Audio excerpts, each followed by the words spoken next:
And the next episode of our podcast is brought to you by InstaPod. And InstaPod's a company that actually partnered with Folklory at Techweek Singapore last week. So for those of you who didn't manage to come by and check out our booth, Harish, what is InstaPod? InstaPod is a company that provides privacy capsules. Those kind of like phone booth looking things that you see in public spaces and offices? Yeah, they specialize in that. And I mean, they have a great product, but why did we select them to partner with us at the event? Because, Folklory is really about capturing people's experiences in a private podcast, right? So it was very important that some of the things, in the middle of a conference, you wanted a space where you could reduce noise, people could actually walk in and have a real conversation between two people that can be recorded and captured without all the ambient noise around. It's very important that it felt private, it felt very intimate because people were sharing stories about their own lives and everything. I think the other big thing is that our space was made to feel very relaxed and really an oasis in the middle of the storm, right?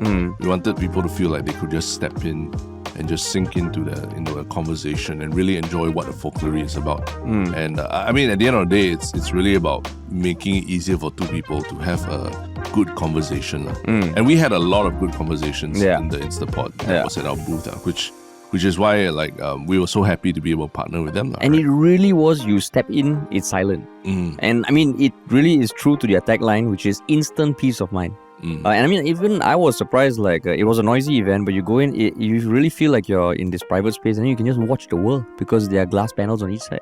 Yeah. And it looked really good as well. Yeah, that's why a lot of people were attracted to come and check out our booth. Yeah. So if you see any need for it, the team behind InstaPod is great. They were great to work with. You can check them out at instapod.com.sg. They are also on Instagram. And if you want someone from the team to reach out to you ASAP, there is also a link in the show notes to a form where you can fill out your details and someone will be in touch with you ASAP. And now, on to the podcast.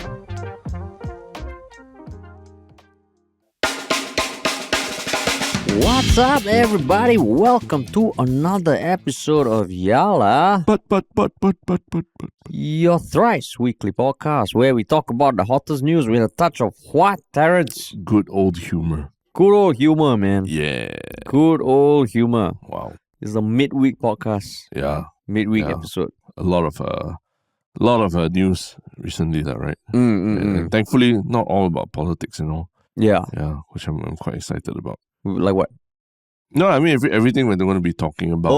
It's not political or whatnot. Oh, I see. In fact, now the politics of Singapore is in the background. Yeah, in the background. In the background, which as it should be, right? As it should be. Remember we talked about if it's boring, probably means it's probably better, right? Yeah. No sex scandals and all that kind of stuff. Right now, unfortunately, at the foreground is some other horrible shit that's happening. Oh, right? Yes. So even if there was stuff happening in Singapore, in the grand scheme of things, there's so many things happening, man. Yeah. Hard to keep track of everything. Hard to keep track. But the show must still go on. Yes. The good thing is supposedly there are rains coming to ease the extreme heat that we've been facing. Right? Supposedly the second half of this month is supposed to rain a lot more. Yes, correct. Yeah. And I saw it will lower temperatures to 33 to 34 degrees. Lower temperatures. Then when I saw that, I was like, huh? It's going to be hot shit rain, man. Yeah. It's really 33, 34 is really bad enough, really. So what I'm looking forward to is, at the start of this year, it was quite cool, right? Felt like it was cooler than the year before. Yeah. Then came summer in Singapore, which was hotter than the year before. Yeah. So I think December and January is going to be cooler than ever. But then next June it'll be hot as shit again. That's your prediction? That's my prediction. Okay. It'll be it'll reach a point where hey shit, wow, Singapore damn shook. Yeah. You go a whole day without sweating. That one's we'll see. We'll see. Right now very hard to predict the weather. Yeah. No matter even the day, I'm starting to not trust the forecast that I'm getting on my watch and everything. Really. Also, you look at forecasts often? I do. Yeah, I look at forecasts because I have to plan my day. If I want to go outdoors and all that. So I do that a lot with my family, right? But weekends only weekdays also you look at the forecast. You want to know right? You're not interested to just look at forecast. Because it's not going to change how I go about. It's maybe at what time? But actually, no, it doesn't factor much. Because I have a lot of errands to run, like with my kid and all, you see. So rain can change a lot of plans for me. That's true. In one fell swoop. Yeah. That's true. Yeah. Yeah. But you just made a prediction about the weather. What? Then here you are saying that, I don't even bother. So mine is long term forecast. Long-term not the forecast. instant. Terrence, there's short term gratification, right? It's a problem with society these days. Yeah, you need to think long term. Usually make long-term predictions that basically got no consequence on whether they come true or who not. said got no consequence? So anyone who's No real listening to this, consequence to people. who's listening to this, in 3 months' time, come back and call me out if my prediction was wrong. Then you just say, okay, we just say like that, no? Right. What's wrong with that? Yeah, what's wrong with that? I'm saying there's no consequence to So like to your the prediction also got consequences, is it? No, I don't make a prediction. Just I never make a prediction. But I say I rely on the weather forecast. And that has real consequences. Sometimes you must step out of your comfort zone, Terrence. And you just said that now you're starting to rely on that less, which means you're going to have to make your predictions of weather. Oh, no. I don't make any predictions. Yeah. So then you rely on that less, then when you just step out of your door, you're like, I'll leave it to... No, I just be ready for anything. Basically. For anything. Snow, rain. So umbrella, snowshoes, everything. Windbreaker, carry everything. Beanie, everything. Doomsday pack, everything. Doomsday prepper. Yeah, good approach. Yeah. But so everyone heard it first. This Harish's prediction for the weather. It'll be cold. It'll be colder and it'll just be cold. It's like to the point where you're like, wow, shit. People are going to start wearing sweaters again, beanies and all that. That was fun when you could wear sweaters in Singapore for a while. Yeah, I really think so. I can't remember. End of last year was somewhat like that as well, right? Start of this year. Start of the year. December, January. Yeah, that's right. It was nice. I think even February was kind of cool. Because the rain was like incessant. Rain. It was awesome. Yeah. Hopefully that comes sooner. Hopefully. But but before we jump to all that that we're going to talk about, if you follow this podcast and you want to support it, there are little things you can do, like tell at least one other person about it today that you like it. But you can also follow us, follow us on all the platforms, the podcast platforms, subscribe to us on YouTube or, other social media channels that we're on. What else can you do also to support You can leave a review if you're listening to us on Spotify and Apple. Or if you want to work with us, if you're a brand looking to reach a very smart audience, if you're someone looking to work with us as an individual, just reach out to us at contact@ministryoffunny.com or any of our social media platforms. We will always take into consideration anyone who pings us. Yes. Sweet. Yes. All right, cool. Shall we jump right into that first topic? We shall. Which is, interesting times. The economy is not doing great, but there's a lot of activity on the corporate side of things that will have real tangible effects on our day-to-day lives as well, right? And what is this first issue? It is the update from the Competition and Consumer Commission of Singapore, CCCS, which is a stat board under the Ministry of Trade and Industry, MTI, that the Grab's proposed takeover of Transcab. Wow, it could block entry and expansion of rival ride-hailing platforms. So basically, it is not competitive. Anti-competitive. Anti-competitive. And this comes off the back of basically timeline-wise, it was first announced in July that Grab wants to acquire Transcab. Fucking cab. Grab wants to acquire Transcab. It was announced in July that Grab's private hire car rental arm, Grab Rentals, will acquire 100% shares in Transcab. And then since then, there was public feedback that was sought by the CCCS, and then a bunch of reviews. So even now, at the end of it, seems like the outcome is that CCCS, after the completion of an initial review, is not able to conclude that any resulting acquisition would be anti-competitive. And that each company would not be anti-competitive. Yeah, but they cannot conclude. They can't conclude, So basically, they've gone through reviews, feedback from the public, and they say, we don't know. And this phase 1, right? Phase 1, yeah. And then phase 2 is on the way, I believe. And the two companies can offer CCCS what they call commitments. Yeah, so measures to remedy, mitigate, or prevent substantial lessening of competition. So basically, promises like they can promise to not make things anti-competitive. But yeah, I mean, on paper, right, this sounds like a boring ass topic to talk about, lah. Yeah, it does. But at the same time, like I mentioned earlier, it does affect people's day-to-day lives, because the idea of competition in Singapore, I think, doesn't have the best reputation when we talk about competition watchdogs. How so?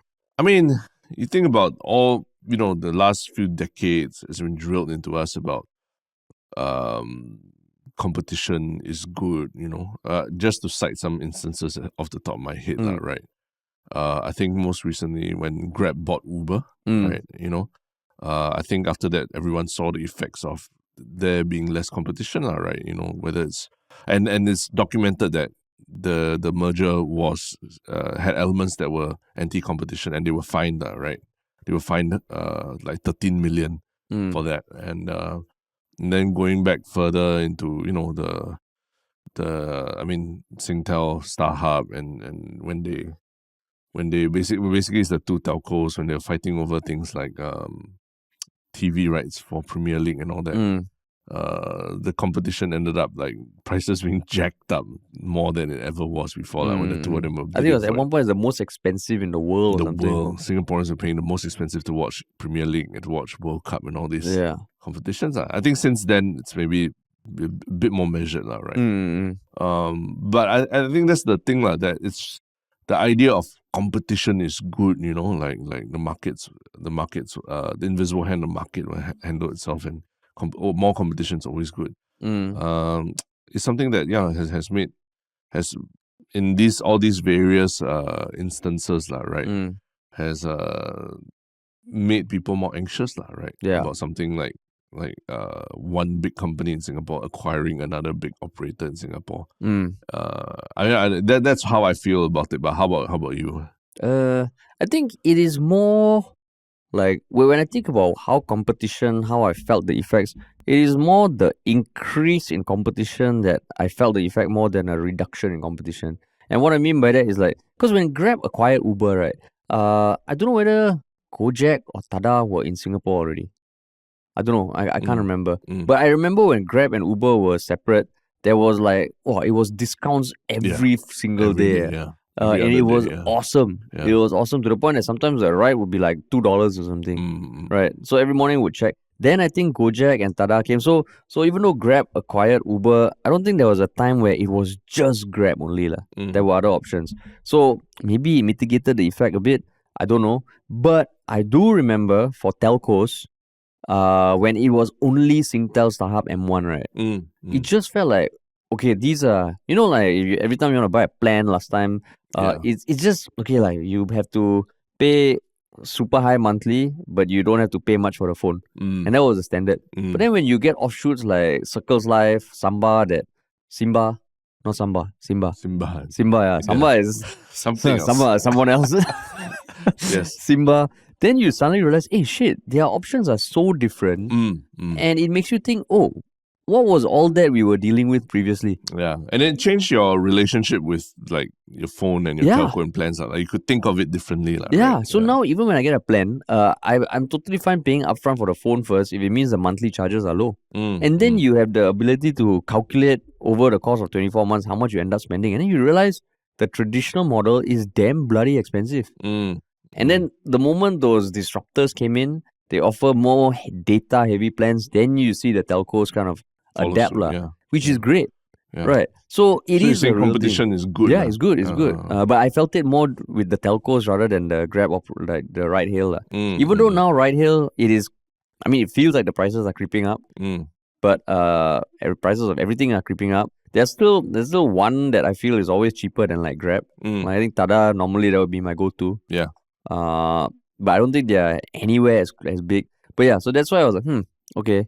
This one interesting. Like, you can't just be like, this boring ass shit that's not going to affect you. Yeah, because I think Grab's presence in the ride hail space is big, right? You can't deny. And that's why it's interesting to see that they are actually in this very early phase, already coming out and saying that there are some concerns about competition in this takeover. But generally, like Transcab is the third largest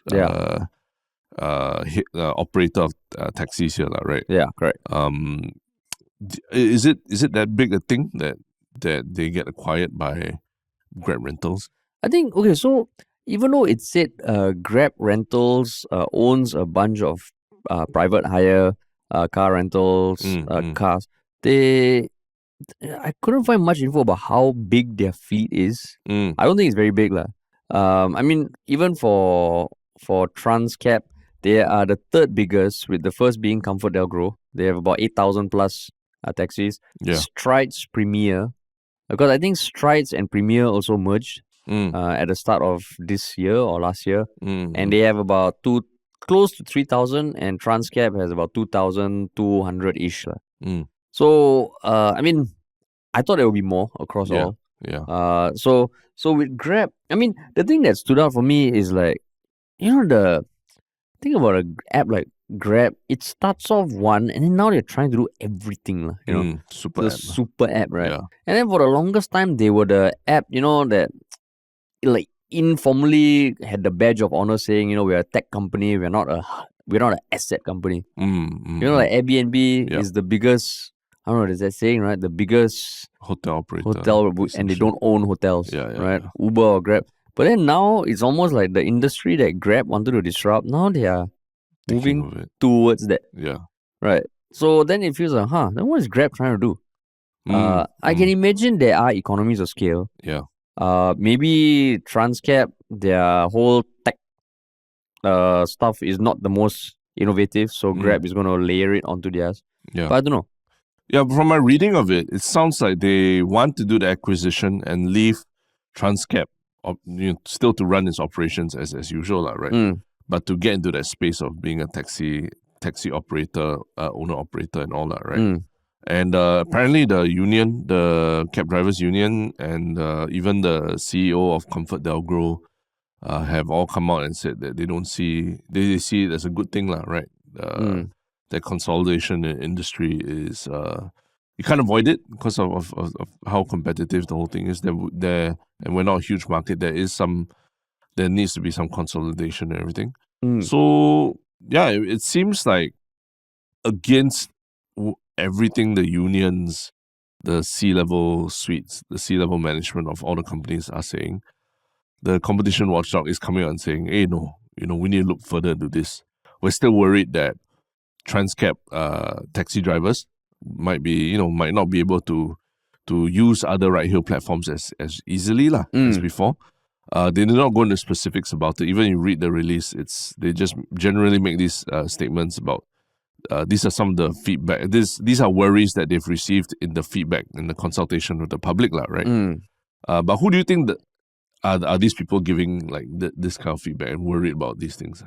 If it's not, it seems like it's not the ComfortDelGro people, it's not the taxi drivers union or anything. I think some people definitely. Because some people are already writing into the Straits Times forums. Like you're talking about commuters, I don't know, just concerned citizens. Concerned citizens. So like on Straits Times forum, there's a Ho Sui Huat who put a forum article, study Grab's proposed purchase of Transcab carefully. Must study to ensure it does not further reduce competition. Taxi service is still a public good, and blah, blah, blah. So I think you do probably get some people emailing in. I don't know whether some other of the smaller taxi companies, because there are also taxi companies, there's Prime Taxis, some of the other ride-hailing apps maybe. Yeah. I don't know, feels like, I mean, ultimately, anytime a company gets more market share of anything, they just become more powerful and have more leverage. I think being entrenched in all the essential services, like taxi fleets on the ground, especially these heavily regulated services. That is a big goal for companies to try and get bigger, right? Really entrench themselves in such a way that it's very hard to disentangle them from the day-to-day life of the consumer, right?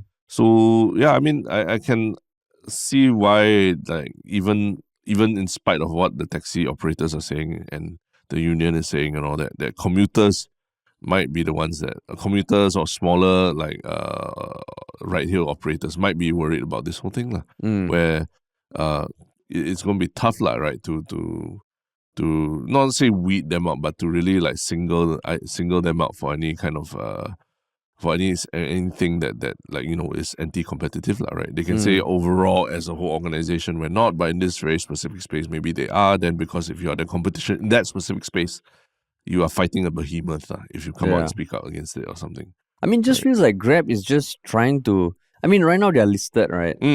So, I mean, just as a layperson looking, sometimes when companies acquire other companies, I always wonder, like, why? I know companies do it when they are about to list or they are looking for a sale. Yeah. Because they can just beef up everything, whether or not it works. I know last time in my short career in aviation, Scoot merged with Tiger Airlines. And it was for economies of scale and all that. Yeah. So in this case... Tiger Airlines. It was like a blast from the past. Tiger, right? Yeah. Was it Tiger Air or Tiger Airlines? I think Tiger Airlines, yeah. I'm pretty sure I mean, it's it doesn't Tiger go by Airlines. Tiger anymore. Does it? Tiger Airways, is it? Tiger Air. Tiger Air. Yeah. Tiger You Air. can still buy a Tiger Air ticket. Yeah. Still have, yeah. Still have. But they merged with Scoot. So in wait, but Singapore don't have. Oh, is it? Yeah. Tiger Air brand was retired with operations merged into Scoot. Scoot lah. So now Scoot flies all the Tiger routes lah. Yeah. Which, I mean, there are some economies of scale. I know culturally and all, I can imagine there were a lot of tensions. And in this case also, right, who the hell knows what Grab is thinking? Yeah. I guess that's the thing. Even talking about it, you have all this public info, but who the hell knows what Grab is thinking? Maybe, I think in Malaysia, they also acquired a supermarket. Right? So it feels like they're trying to do everything. Yeah. I think recently they closed the Grab, certain parts of Grab Finance in Singapore because it wasn't working. Yeah. Right? But who knows? Maybe they want to collect all the data. Maybe they want to turn Transcabs into like this. You can buy groceries, you can do your banking all within the taxi. Yeah. You know, who knows? Who knows what the hell they're thinking? One-stop app. But the interesting thing is that even the Transcab founder and chairman himself, obviously he's in favor of the deal. And he's come out saying that there's no way any company can lock the drivers onto any single platform. And apparently in an interview in Mandarin, he said that, even if the takeover drags on because of this review, he said, never mind, I'll just wait. And this translated from Chinese. Never mind, I'll just wait, he added. If the deal is approved, I'll sell the company. Otherwise, I'll just continue on with the business. So, I mean, that I guess that's a good thing. It's not that Transcab is like going to collapse overnight if it doesn't sell itself, right? Yeah. It's more like, okay, maybe they're negotiating what's the best for their shareholders and all this, He's still he founded it, It was 50 years ago, is it? I suppose so, yeah. Transcab in a way, Transcab was 2003. 50 years, yeah. Oh, they started off with 50 cars, 50 taxis.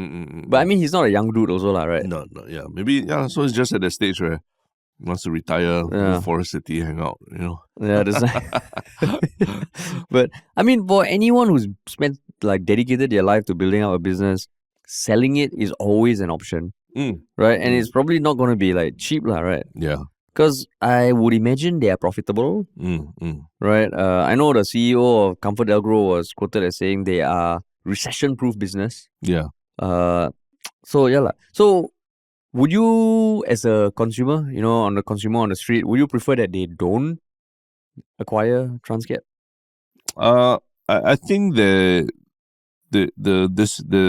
competition watchdog is probably doing the right things in terms of needing to get more assurances and information about what you mentioned. What are the intentions of this acquisition, and how is it going to be? How is it going to pan out for consumers and for the drivers, right? Because I think the Uber case as well, I think it was pushed through quite quickly and quite suddenly, right? I feel like it left quite a vacuum for consumers who overnight pretty much you just had one less big option for ride-hail services, right? Overnight. And I think there were a lot of grievances about loyalty, loyalty points and the loyalty program for Grab and stuff like that suddenly changing after the acquisition and all that. So it's you don't want to say that all businesses, regardless of whether how well they're doing, how badly they're doing, or even if the management doesn't want to, whether the management still wants to carry on, they cannot let them be acquired by a bigger company, because I think that's consolidation. Is any industry that matures to a certain point, there will be consolidation, right? So, but I feel like the competition watchdog needs to really bare its teeth and show that it really has done the groundwork to make sure everything's correct and well and good. And also so people cannot complain that they couldn't say anything. Correct, yeah. Remember, and don't forget, this is off the back of, remember there was a big controversy about Tin Pei Ling joining Grab, and people were saying, wow, this company is making a lot of moves that are affecting consumers and not necessarily in the best ways and all that. And a lot of it is pushing through things like this. They're required to go through, competition watchdogs and all that. So wouldn't it be a conflict of interest that a member of parliament is the person doing this pushing for you, right? So tinfoil hat on. You think like tinfoil hat for Tin Pei Ling. You think that it was part of the role when she came on board? I mean, because she was head of comms, right? No, I mean when she was changed to head of comms, I think initially it was meant to be like corporate development or something, government relations. Or government relations, yeah. Or is it government relations or public policy? Public policy, yeah. Something worded like that. Yeah. I mean, this, if anything, is what someone in that role would be dealing with, right? So I felt like it was probably untenable, like the public backlash in a way. And how much scrutiny there was on Tin Pei Ling because of this whole thing. Imagine if she was the one, like she was still in the role and this news was coming out, all that. She'd be the focal point of this whole thing, a lightning rod. But you can imagine, like, okay, tinfoil hat on, because they went through a lot of backlash and fines when they acquired Uber. Right? So maybe this one, they're like, okay, we want to do this. Let's get someone who understands the space better, like a attachment, 3-month internship for Tin Pei Ling. Then kind of set the things in it, and then she go off to her own the fintech company. But 3 months also very hard to really do much. But I mean, just to ask questions too, maybe. The internal person to ask, Possible, or set things on the path, then you move, And I mean, if like this one, I mean the CCCS is under MTI, so it's a stat board, right? So understanding how stat board works and all, I don't know. I wouldn't put it past them. With my tinfoil hat on, Yeah. I wouldn't, but it was just I think the Grab can and should expect a lot more scrutiny about this thing than there was with Uber and all that. Do you have a soft spot for Uber because of like the fact that you were an Uber driver for a while? Oh, remember we did a gig for them. Yeah, you can give the context to people who don't know us pre Yalabat. Yeah. So this one I think was maybe 2018 or 2017. Yeah. Uber reached out and said, "Hey, we want to work with you guys," when we were doing a lot of YouTube videos. So then I think the campaign was to get more driver signups. Yeah. And some of the things they were focusing on about the perks of being an Uber driver is that you have flexibility. You can choose your own working hours. You have a car at your disposal. So when we were pitching them a few video ideas, I mean, we pitched a few, but the one that stuck and the one that we eventually made was, okay, if you really want to show what life is like as an Uber driver, and since you can do so many things as an Uber driver, what if someone lives in an Uber for 48 hours and drives and literally lives in it? Yeah. So that was the idea we made. And the point was like you could not touch the floor or something. You had to always be in the car, or you just never one part of the body. One part of the body. You just could never get out. The car. So literally, like even changing cars, you had to climb from one car to another. Right? Yeah. And like peeing and all that, we bought the pee bags. Yeah, right? Pee bags. Which was a kind of a handy thing, like this plastic bag that has powder inside. But when you pee into it, the powder coagulates with the pee and forms into like crystals and stuff. And I would have to throw it for you, like collect a whole bag of like pee bags from you. Pee bags. But legit, I didn't leave the car for 48 hours. Yeah. And it was one of the most interesting videos we made. At least for me, just living in the car, eating in the car, sleeping in and on top of the car. Yeah. So I wouldn't say soft spot. Like, as a company, Uber also was a bit like, I don't know, just the things you hear about how they work and all. Yeah, And the way they just left Singapore. Because I think some employees got screwed over. Yeah. But I love making that video. La. Yeah, the video was fun. It was if you ask me, those were the glory days of the competition, right? Yeah. When they were going all out to really get eyeballs for each of them. And then, I mean, they would greenlight such a crazy idea. Yeah. Kind of tells you about what the space was like. And I back remember then. when we first shared the video, we were in the office and they did the worst thing. They watched it in front of us. Yeah. And it was like a 7-minute video, which is still on YouTube. I think it's got like, it did pretty well. I think even now it's like 150,000 views or something. Yeah. So we can put the link in the show notes. But yeah, they were just watching for 7 minutes. But in the end, they liked it. Yeah. It was a harrowing experience sitting through them watching it. And the setup was like, I was in the car with like a few crew and then a tailing car, right? Yeah. That was good times, man. Good times. Yeah, like I remember, going to you at Changi at like midnight or something, just checking on you. And say, "Oh, you okay, right? You going to sleep here tonight?" Okay. I gotta go back and sleep on my bed. Yeah, that was fun. Then we went prawning and all. But I wouldn't say I got soft spot for Uber. I would say I have a hard spot for Grab, lah. Hard spot meaning hard on.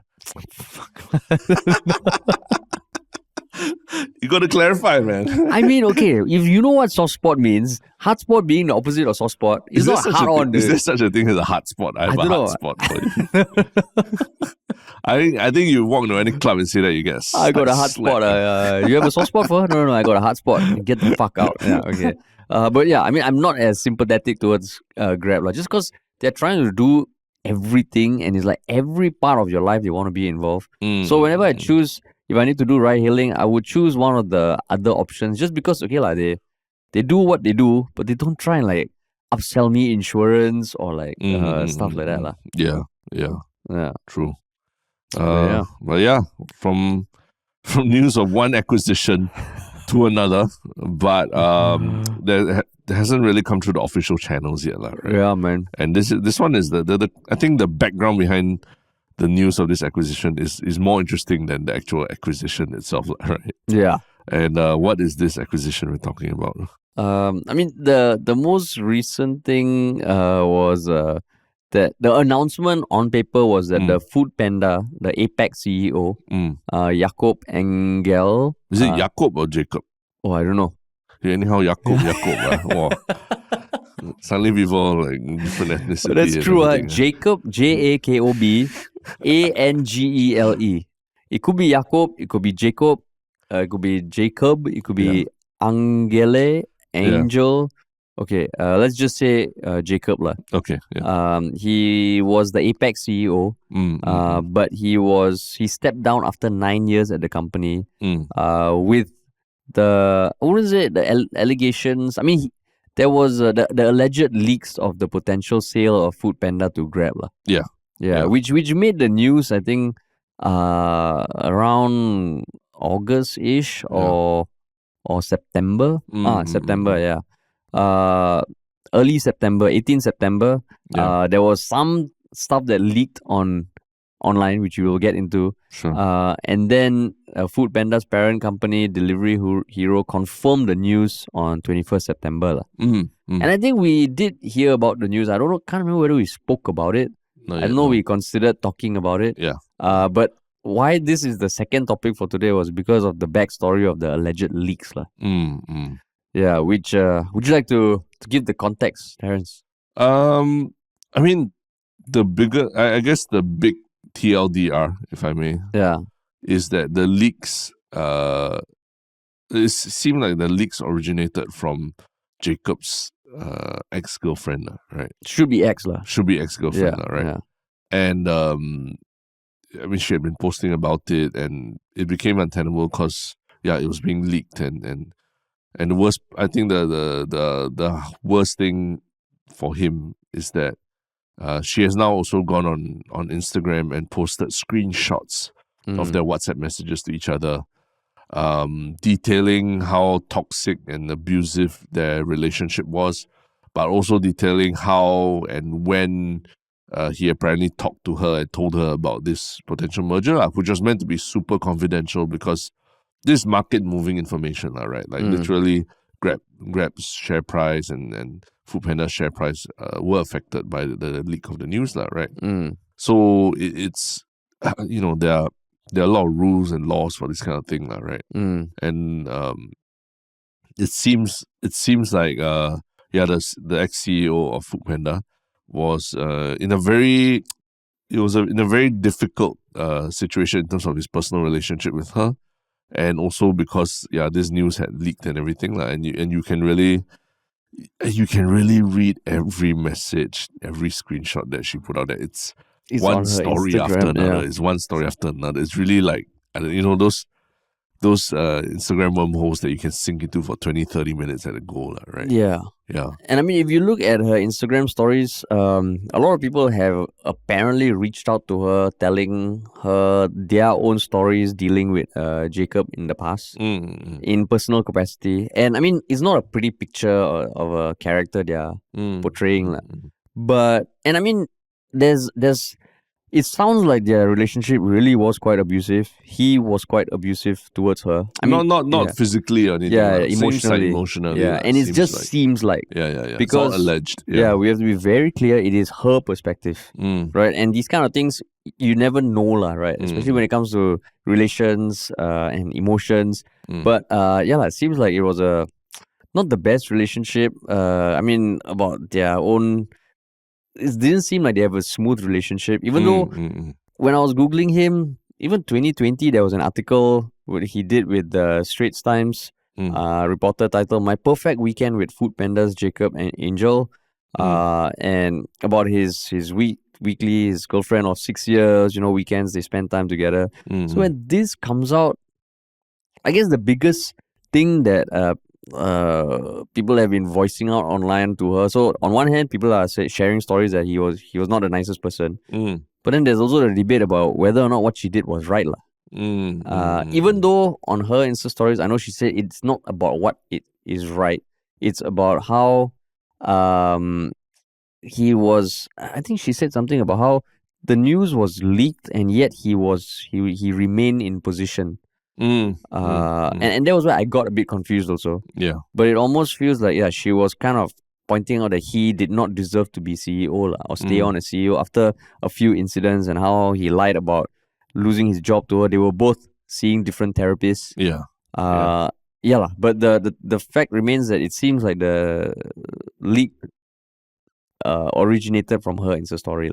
But just going back a little bit, right? Like besides share price, market share, like why do you think leaking such information is such a big deal for any company for having this information leaked?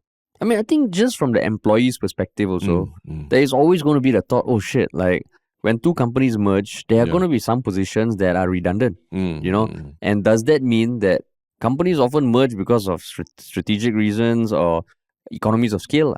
Which means you have less people, you need less people to do the same job. Correct. So of course, if I was an employee, I'd be like, wait, shit, is there going to be a new focus? Yeah, uncertainty. Is my position going to be relevant? Yeah. If there's someone doing my job at the company that my company is acquiring, who's going to stay? Yeah. There's no point having two people doing the same thing. So I think that's one thing. Yeah, employees one thing. The other thing was I was at CS Fresh over the weekend, and now after the barrage of Phua Chu Kang and you and all that, the blue color banners everywhere. Now CS Fresh, you look up, it's filled with pink banners saying CS Fresh is now partnering with Foodpanda or with Foodpanda to deliver groceries to you within an hour to your doorstep and everything. Not just the banners, like individual, all the shelves, they have all the printed, pink printed stickers or whatever. Those little papers that they put at the edge of shelves telling you that Foodpanda is now working with CS Fresh and all. So I'm just thinking wow, fuck, if you're one of the partners and then you're like, huh? We just printed, I don't know, a few $100,000 worth of this collateral and put them all over our hundreds of stores around Singapore.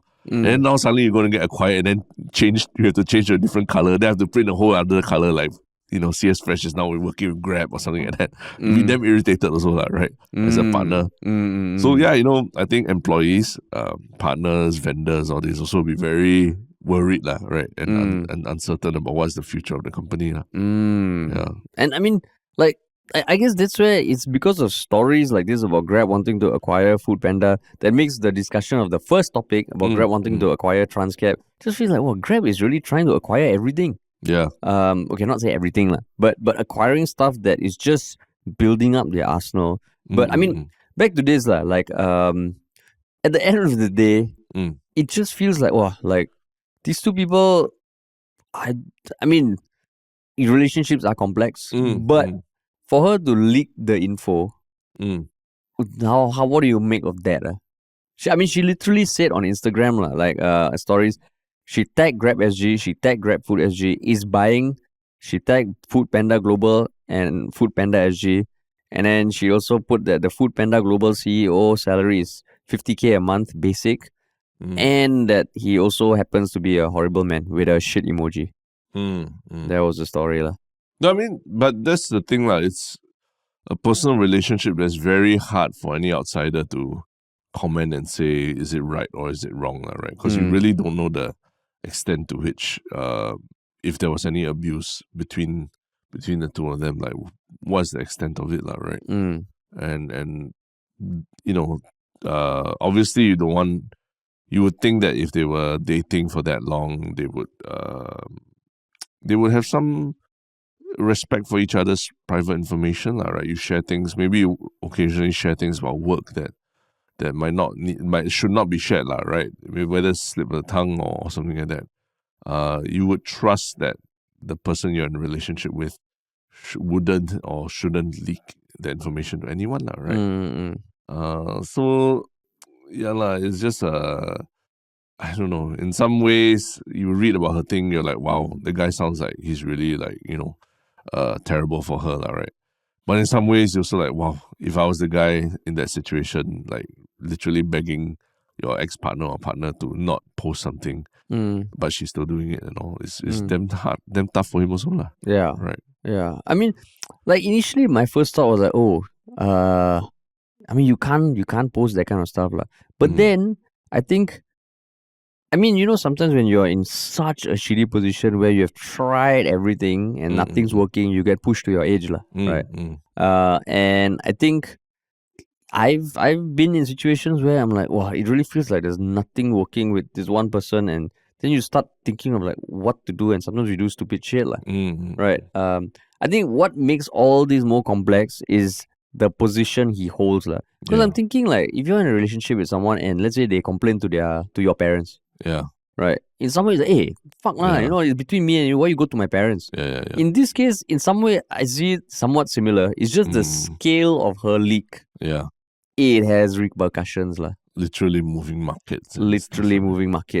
Yeah. So then, because I think it's very easy to shit on her saying, hey, this kind of thing you don't lah. But then, I mean, so many people post ridiculous shit on Instagram. It just so happens this one is like, he's the CEO of in a higher position. And then in some ways, at least she puts the receipts, right? She puts the screenshots there, and it's very but that clearly one also the indicates all of screenshot. them. That one is like, wow, fuck, you put the screenshots all. Even down to the details of when he turned on his disappearing messages and things like that. She had all that information. And they were together for 6 years. Like, wow, that's one complicated relationship, man. Yeah, it's a real breakdown, right? Of everything. But now it seems like he's lost his job, in part due to these leaks. So in some ways, I guess that's what she wanted, or at least that's what she was angling towards, right? In tagging his employer, his ex-employer, and everything, Yeah, it really feels like a last resort, You know what? We're having a fight. I'm going to take him down where it matters, Yeah.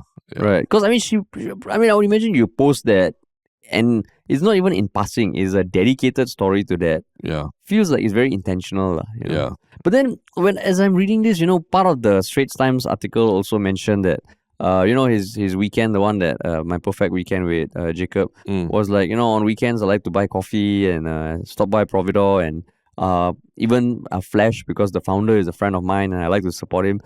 I think there's this ring, or how you say this group of people that are almost too stereotypically similar that it almost feels like a caricature come true. Like the the person who comes to Singapore for work rises to the top of a tech company. They all know each other. Yeah. And all these things happening are so, they move markets, but it's almost like child's play to them kind of thing. It's like a playground for them. It's like a playground. Elite's playground kind Yeah, of. it's like an elite's playground. And I mean, just so happened that they all tend to be like of a certain background or ethnicity or anything. It just feels like, wow, that feels like a TV show waiting to be made, yeah. And they have been TV show made about tech companies and all.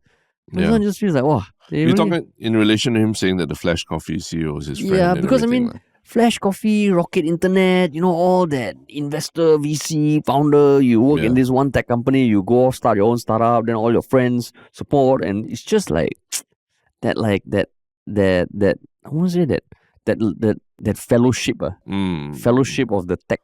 The tech. I mean, I'm watching Lord of the Rings also now. The fellowship, no wonder. Fellowship of the tech bros, yeah. The ring, everything's about a ring. Everything's about the ring, yeah. But as I was reading through this and processing all the Instagram stories that came out, it just came to my mind about the whole the NLC Saga also in some way, where the fate of a company and fate of the employees of a company, all that just suddenly became intertwined with a lot of personal drama between with the boss and someone else, right? And just very unfortunate situation that all that got tangled together. And there's almost like right and wrong also is very hard to discern between the two people, right? So in this case I also feel that kind of that I have that same feeling like when I was reading the NOC stuff and all, a lot of saucy information, all that. But John Mayer has this song called Slow Dancing in the Burning Room, right? And it really felt like that. You're watching a room burn down and you're just slow dancing. The couple is just slow dancing inside, And it seems like their relationship has hit that stage already. Yeah, man. I mean, the person taking over, this guy John Fang, seems like a complete different. I mean, it just feels like okay, at least the company's going on. It's not shuttering. Right. Hopefully, it has no impact on the employees and all. But I mean, this one also, when I first saw the title, I was like, "What is this?" But it's only when you read it and you realize, "Oh shit! This is like dicey." Yeah, it is dicey, and I don't know. Maybe it's just that I don't know, Asian, or maybe in Singapore or what. Our media is not so. They try to keep the salacious stuff out of the headline, because I mean the headline is very factual, right? Like the one I'm looking at campaign is like Foodpanda replaces Apex CEO following his alleged leaks of potential sale platform to Grab. Sounds like a very boring kind of like news article. When you go down, you're like, what the hell is this WhatsApp screenshot? That was my shock also when you sent me this link. I was like, sounds boring. Then I'm like, oh shit. Yeah, I mean, even the subtitle is Jacob Angel, who departs Foodpanda after 9 years at the company, was replaced by John Fang, who was most recently their chief international officer. It's nothing. Nothing about WhatsApp or like abusive relationship or anything. Then you scroll down, then you see, you're like, oh my god. Yeah. I know Tech in Asia also wrote an article. Also very factual. It's very factual. So then it becomes like, I mean, I think it is also like how you say, not to say personal lives should be paraded, but if people are putting it out publicly, I think it is important to also show the ridiculousness that happens in the tech world, I mean, in the sense that. But is it exclusive to the tech world only? No, because I just say what I mean. The NLC I don't know. Saga, no, but I think like the tech space and all this unicorn talk and all is too glamorized already. I think it's like these tech CEOs are worshipped. They can do no wrong. They are poster boys. They are seen as like prodigies, geniuses, and all. But I mean, everyone's human, Everyone has a side of them that is not just like a perfect LinkedIn post or something. Are you saying in relation to how like Hook and everything was? I mean the Flash Coffee, if you look at the articles all about Flash in the past few years, everying is like, wow, glowing, this is like, my God, it's God's gift to coffee in Singapore. Oh my God. I'm empowering my employees. I work for them, and we're a service, we're people company and all that. They were the first ones to run out of the country, the CEOs. And I mean, it's that very mechanical approach, like, wow, efficiencies, economies of scale and all. But then everything just becomes like transactional. And Singapore is also at a tricky time. But when these things come in and like they chase something that ultimately doesn't work out, but few people benefit, it's just like, so I think it's important that the other side of it be shown, So you're saying that it would be great if there's something like a CoffeZilla kind of thing for Singapore. Yeah, I think so. I mean, CoffeZilla, for my context, is like the guy, the YouTuber who has been behind a lot of exposés about things like FTX, about Logan Paul's CryptoZoo scam and all. And he does it entirely on his YouTube channel, just sort of really doing research and talking to people involved and trying to lay out the facts that show that, hey, it's not as, don't listen to all these motherhood statements in the media and all that, right? You really got to talk to the people on the ground and find out what's the real deal in all these like sounds too good to be true schemes. Yeah. And I'm not saying go into personal lives, but just about like what the hell actually happened. And I mean, it's a series we've been wanting to make for the longest time, right? I think inspired, of course, by our own experience, but even like the case of Zilingo last year, I remember the video that Straits Times put out right after that was more about her, how she's coping with all the stress and anxiety. Yeah. And I know that got a lot of backlash because you're like, hey, there's so much shit that was happening in the company that she was likely to be responsible for, and you don't hear anything. And all this is over glorified and sexed up to the max. But yeah, it just feels like it's a bit much. Yeah, one thing I would say for sure is like you look at Straits Times, they have that, for example, they have that series Lunch with Sumiko, where Sumiko Tan, a very experienced long-time journalist with the Straits Times, started out as editor. I mean, I think she was the editor of Life and everything. Has lunch with like CEOs or young startup founders and all that, and it's almost like it's just a very like what you said, like glamorizing of the whole story of their fight to become successful and all that, right? But on the flip side of the failures and things like that, right?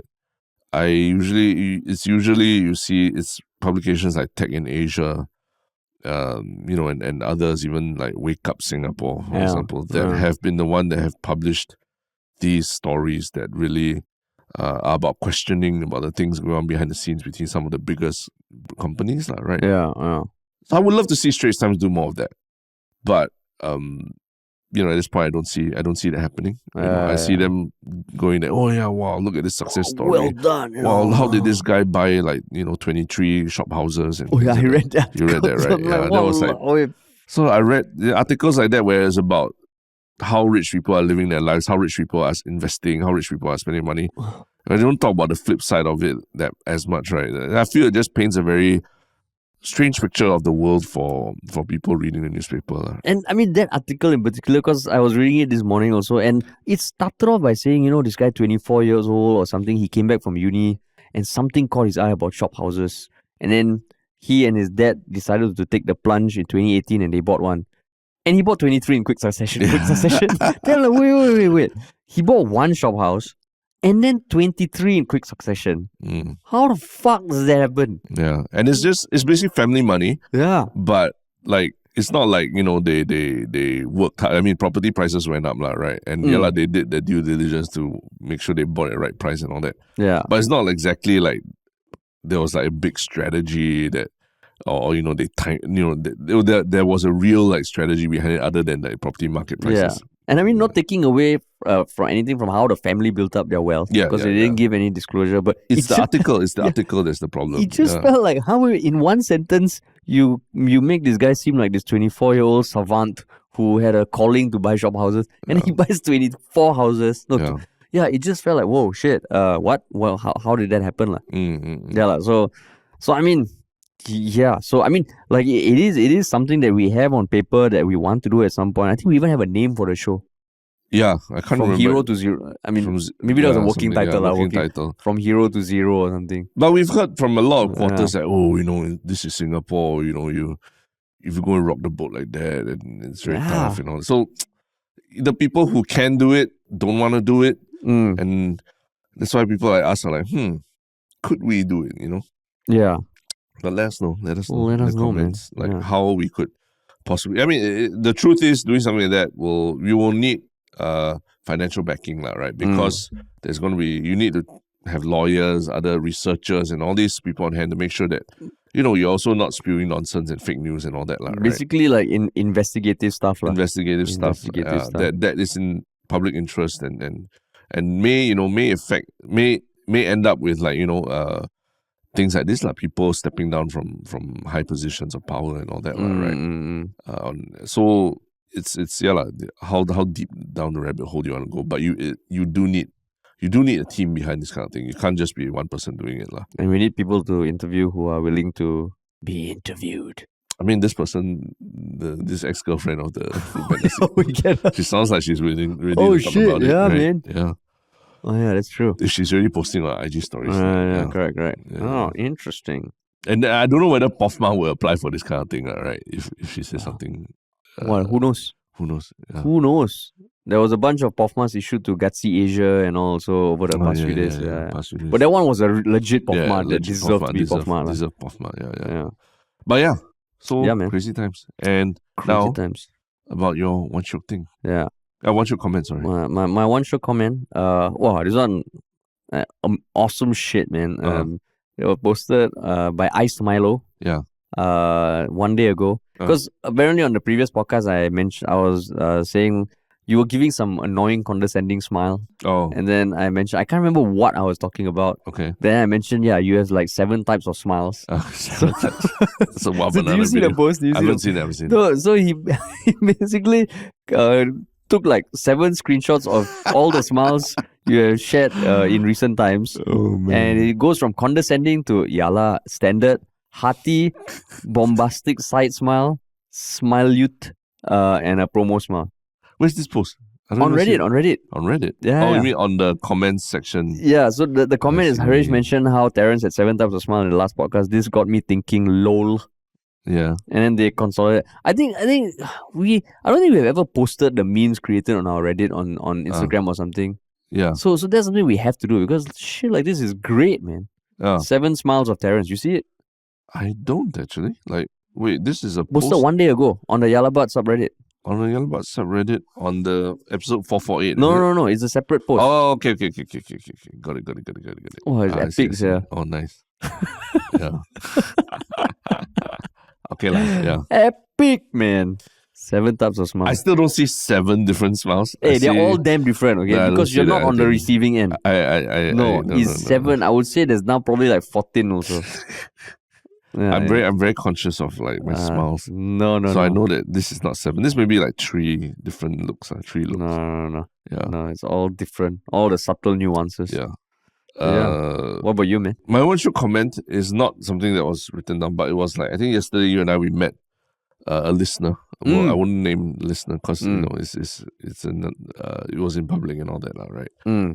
Who has followed Yalabat like over 400 episodes, and I think she said like she wanted to take the opportunity while we were there in front of her to just say, Harish, it's omelette, not omelette. Yeah. And then she just dropped the mic and then what I proceeded to tell her is that by saying that she was insulting my whole family's pronunciation of the word omelette. Yeah. And I did tell her I'm going to double down just because of that. So if you're listening now, you know who you are. It's going to be omelette for life. Yeah. When I have kids in the future, they will all be omelette.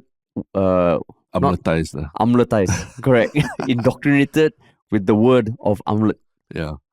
But it made me think yesterday also lah. Is it because OME like omelette, right? Or omelette in your case? Is it because you equate it to like when you say come, COME? So it's like come omelette, like cumlet kind of thing. I think I probably heard the word omelette before the word CUM come. Not CUM, COME. I'm going by the spelling of OME and how it's used, Come here. They're all cumlet. Omelette. Yeah. What the fuck? I'm just trying to trace the etymology the real thing is really because my parents said that when I was growing up. But it never occurred to you that no, never. Like you say comet, so why would you not say omelette? Yeah, Right. but you also say come. That's why I'm saying, maybe because it's from come, so it But then never there's occurred home, to you. what? There's home and omelette. Omelette, yeah. Omelette. How come it's never omelette, yeah? I don't know. Mm. Yeah, and no one ever corrected me. No one corrected So you. all my friends probably growing up, they're like, beyond a certain point, they're like, it's been too long. Never mind, let him live with it. Yeah. Yeah. It's a weird But guy. I One day will I'll say- post an Instagram story about it. No. I will say by saying omelette, I'm honoring my family's pronunciation over the ages. I don't know how my grandparents would say omelette. Yeah. I would imagine they would say omelette. Okay. Maybe when I'm with my extended family next time, I will just ask, hey, what do you call that thing when you put eggs in a pan and you make it together? Then see what they say. You should do a poll, like in your own family. Yeah. In the WhatsApp group. Yeah. Then you like record the voice. Omelette. Oh, omelette. Omelette. And then you see, omelette. I Then ask them rarely to choose. post in my family WhatsApp group. Yeah. Maybe the first time, right? Yeah. No context. How do you pronounce OMELETTE? I don't know whether you can do voice ABC. polls. Oh yeah, then you just post the voice post. Omelette. This is option A, option B. Omelette. Yeah. Oh, actually, yeah. You should maybe. try. Because Yeah, I think maybe, for yeah. yourself, you will want to know, right? If you are claiming that it was from your parents, you want to know, is it Wow, isolated? dude, if from I your find out parents? that even my parents were saying like, oh shit, our son is pronouncing this wrongly, And they just fuck kept quiet. it. Fuck it. He's going to learn at some point. It's too far in. We are too invested. Yeah. Oh shit. Yeah, you should try it. Yeah. Cumlet. Cumlet sounds like something totally different, man. I didn't say C-O, I said C-O-M-E. The way you're saying it, cumlet. Yeah, it's just, no, cumlet sounds horrible. Well, now you know where my God. Harish's headspace is at. It's in the horrible. morning. Horrible. But yeah. Yes. The Then one shot thing. I can go first. Yeah. My one shot thing is I don't know about you, but I've been following this Israel-Hamas conflict like a lot of the videos, I think actually Piers Morgan's show actually has been a very interesting resource because he's not been afraid to get people from both sides, right? People from the Israeli ambassador to the pro-Palestinian Oxford graduate commentator Mohammed Hijab on his show and he has quite long debates with them, get very heated, vulgarities, everything thrown in, and I've always found that he's not going in with a certain agenda, but it really feels like he's trying to get them to give some answers, and he states up front he doesn't know how this will end. He doesn't know how peace can be found. How do you think you'll find peace? So it's been actually very interesting watching this, in spite of everything that you hear about people saying the Western media is biased and all that. I feel like on his show he has given his guests enough respect and space to really state what they have, as opposed to previous instances where I've seen him get really rude and really combative to like, for example, the care minister in the UK during COVID and stuff like that, for which he was censured on his previous show and all. I feel on his own show he seems to be a lot more measured in how he's talking to these people. Yeah. So it's actually been very interesting. And the one video that I will post is his discussion with Mohammed Hijab about the Israel-Hamas conflict. Yeah. I mean, I think that I'm definitely going to look at it because every day, even last night, I mean, we are recording on Wednesday. Last night there was another just a horrible bombing of the hospital, right? And you just look, you're like, is every day there's so many things that are happening. And I think everybody would like to understand more and not just take sides. I think taking sides now is also like, it's tough. Right? There's some universal things that need to be condemned, but just wrapping your head around everything is like, it's horrible. There's a lot of whataboutisms going on. So even like you see when he's talking to someone, an Israeli person or something, they will say, oh, you can't lecture us about this because what did the British do during World War II, right? I mean, basically Dresden and everything. They bring out all these examples. So it's not like Piers Morgan is getting it only from one side or what. He's getting it from both sides. Both sides. But he has just been talking to one after another, and actually it's been very, very interesting to watch. Wow, cool. Yeah. Cool. My one Shiok thing is I saw this come up in a newsletter I subscribed, but basically there are a bunch of companies that now offer travel trips, right? Where you live as a castaway on a remote island. Literally, there's this one company called docastaway.com. And when I was looking at it, like, when you go to desert islands, or they even have the you can choose your mode lah, survival mode or mode comfort. Yeah. So survival mode, basically there are enough islands in their roster, like this one. Okay, Indonesia, one of our most popular desert islands since 2010. Their team will be at the nearest island, but on this island, right, you are alone.